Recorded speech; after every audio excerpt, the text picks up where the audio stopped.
दोस्तों यह मंदिर भारत का एकमात्र ऐसा मंदिर है जहां भगवान राम की पूजा राजा के रूप में की जाती है। यहाँ पर भगवान राम की मूर्ति नहीं बल्कि उनका राज्याभिषेक हुआ था और उन्हें हर दिन चारों पहर सशस्त्र सलामी दी जाती है। दोस्तों इस जानकारी को सुनने से पहले अगर आप इस चैनल पर नए हैं, ऐसे ही बेहतरीन जानकारियों के लिए आप इस चैनल को सब्सक्राइब कर लीजिए और इस वीडियो को ज्यादा से लाइक एंड शेयर करिए ताकि लोगों को पता चल सके कि अयोध्या और ओरछा धाम में क्या अंतर है। जिस तरह अयोध्या के रग रग में राम है, ठीक उसी प्रकार से ओरछा की हर धड़कन में राम विराजमान है। दरअसल मैं बात कर रहा हूँ मध्य प्रदेश के निवाड़ी जिले में स्थित ओरछा के राजा राम मंदिर की। यह मंदिर आमतौर पर ओरछा मंदिर के नाम से भी जाना जाता है। यह एक पवित्र हिंदू तीर्थ स्थल है। ओरछा मंदिर में भगवान श्री राम को एक राजा के रूप में पूजा जाता है। यहाँ पर हर दिन सुबह गार्ड ऑफ ऑनर के बाद आरती होती है और राजा राम को बाल भोग लगाया जाता है और शाम को फिर से राजा राम को गार्ड ऑफ ऑनर देने के बाद दरबार खुलता है। ओरछा नगर में यह गार्ड ऑफ ऑनर राजा राम के अलावा देश के किसी भी वीआईपी को नहीं दिया जाता है, यहाँ तक कि प्रधानमंत्री और राष्ट्रपति को भी नहीं। श्री राम यहाँ पर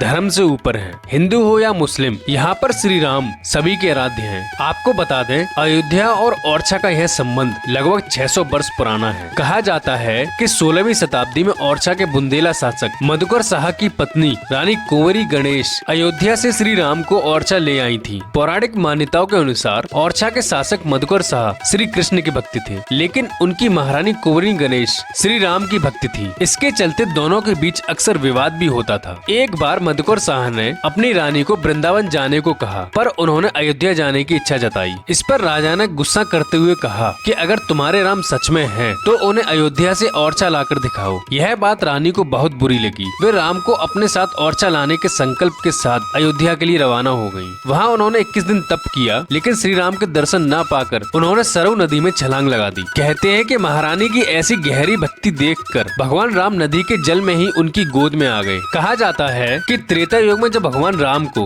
वनवास हुआ था, तब उनकी माता कौशल्या दुख में डूब गई थी। वनवास जाने से पहले श्री राम ने अपनी माता को अपनी छवि एक मूर्ति के रूप में दी थी, ताकि उनके न रहने पर भी माता को उनकी कमी महसूस न हो। वनवास से आने के बाद श्री राम की वह मूर्ति सरयू में विसर्जित कर दी गई थी और वही मूर्ति कलयुग में रानी कुंवरी गणेश को सरयू से मिली थी। जब महारानी ने श्री राम से अयोध्या से ओरछा चलने का आग्रह किया, तो उन्होंने 3 शर्तें रख दी। पहली, मैं यहाँ से जाकर एक बार जिस जगह पे बैठ जाऊंगा वहाँ से उठूंगा नहीं। दूसरी, उनके ओरछा जाने के बाद वहाँ उनका ही शासन होगा। तीसरी और आखिरी शर्त, खुद को बाल रूप में पैदल एक विशेष नक्षत्र में साधु संतों को साथ ले जाने की थी। महारानी ने इन तीनों शर्तों को मान लिया और वह श्री राम जी की मूर्ति को लेकर अयोध्या से ओरछा के लिए निकल गयी। साथ ही उन्होंने ओरछा संदेश भेजकर अपने आने की सूचना भी राजा को भिजवा दी थी। लेकिन जब तक महारानी ओरछा पहुंची थी, तब तक मंदिर का निर्माण नहीं हुआ था। इसलिए महारानी ने भगवान को अपने रनिवास की रसोई में स्थापित कर लिया। जब मंदिर बनकर तैयार हुआ, तो भगवान राम की मूर्ति को वहां से ले जाने का प्रयास किया गया, लेकिन शर्त के अनुसार भगवान वहां से उठे ही नहीं। तब राजा मधुकर ने पूरे राजशाही वैभव के साथ श्री राम का राज्याभिषेक कर अपनी सत्ता उन्हें सौंप दी। कहा जाता है कि 16वीं शताब्दी में भारत में विदेशी आक्रांताओं का आतंक था और पूरे देश में मंदिर और मूर्तियों को तोड़ा जा रहा था। तब संतों ने जन्मभूमि अयोध्या में विराजमान श्री राम की प्रतिमा की रक्षा के लिए उसके विग्रह को जल समाधि देकर उसे बालू में दबा दिया था। बाद में यही मूर्ति रानी कुंवरी गणेश ओरछा लेकर आई थी। इतिहासकारों के अनुसार ओरछा में श्री राम की मूर्ति को सुरक्षित रखने के लिए ही उसे मंदिर के बजाय महल के रसोई घर में स्थापित किया गया था। आज भी ओरछा में राजा राम सरकार महल में विराजित हैं और मंदिर में कोई मूर्ति नहीं है। राम जी यहाँ पर भगवान के रूप में नहीं पूजे जाते, बल्कि वे यहाँ प्रजापालक राम राजा सरकार है। इसलिए ओरछा में श्री राम जी की मूर्ति की प्राण प्रतिष्ठा नहीं हुई थी, बल्कि उनका राज्याभिषेक हुआ था।